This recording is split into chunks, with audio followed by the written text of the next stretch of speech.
September 11th, a day that seems to be burned in the minds of so many Americans.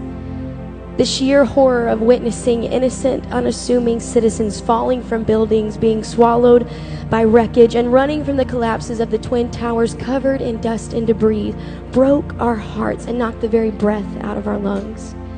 Every year, for the rest of this world's existence, we will come to this day and we will remember 9/11. Yet there are some people that look back at this date and their eyes are not solely filled with tears of sadness, but tears of thankfulness, for they were one floor level, 1 minute, one decision away from death, yet they were blessed to somehow survive. And Wells Remy Crowther was the human manifestation of that blessing for some people. Wells grew up in a small town in New York. He was known for his athletic abilities and intelligence, both of which landed him a scholarship to Boston College. He was a hometown hero. He was known for passing the puck to the lowest scorer on the team, staying after school to help his peers with homework, and wearing a red bandana, of all things. Perhaps that was why his entire town celebrated his rise as an equities trader for Sandler O'Neill and Partners on the 104th floor of the World Trade Center South Tower. Wells woke up September 11, 2001 with no idea of what he was going to face that day. I'm sure he got ready as usual, grabbed his morning cup of coffee, and faced the hustle and bustle of New York like he always did. But little did he know that today would be no ordinary day. After his tower was struck, he telephoned his mother to let her know that he was fine, but he never made it out alive. He died in the falling rubble of the South Tower.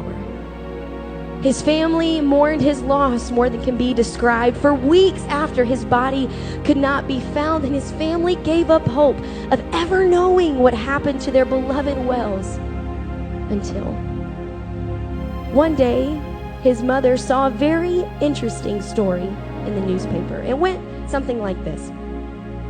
Ling Young, who worked in the South Tower, found herself bloody and dazed after the plane's wingtip sliced through the lobby.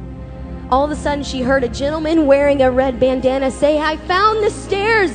Follow me and only help who you can." A red bandana. His mother immediately began to piece together the stories of a description of a man wearing a red bandana, and she thought, could it be? Could it be my Wells? Could they be talking about him? And they were. You see, when chaos struck, Wells transitioned from a hometown hero to a national symbol of bravery and selflessness. After his tower was struck, he didn't run. No, he immediately began to implement the skills he learned as a volunteer firefighter and did whatever he could to help people leave the wreckage alive. Reports rolled in over the next few days of people saying, "I didn't know where to go, but a man with a red bandana showed up out of nowhere and led me to safety. I had given up, but a man with a red bandana grabbed my hand and showed me where to go." In fact, one woman reported that the man with the red bandana led her and a group down nearly 20 flights of stairs while he was carrying an injured woman on his back the entire way. His family found comfort in the fact that he had spent his last moments helping others, but their expectations were completely shattered when they heard that he had made it all the way to safety. He had saved over a dozen people, carried a woman on his back, and made it all the way to safety, but he didn't stay. Why? Why didn't he stay in safety when he had a chance? It was because he knew that there were more people that needed help. Wells went back in the World Trade Center, and a lady named Judy Wayne saw a man coming up the stairs with the red bandana. She was badly injured and clinging to a radiator for dear life, and Wells helped her to safety. She later said, "If he hadn't come back in, I wouldn't have made it." 6 months later, they found Wells's body. After saving several people on his own, he went down to the command center to see how he could help the firefighters on scene. The building collapsed only a few minutes after he made it to the command center, and he was found still with his red bandana. Now, besides a general sense of self-reflection and emotion. What are we supposed to take from the actions of Wells Crowther?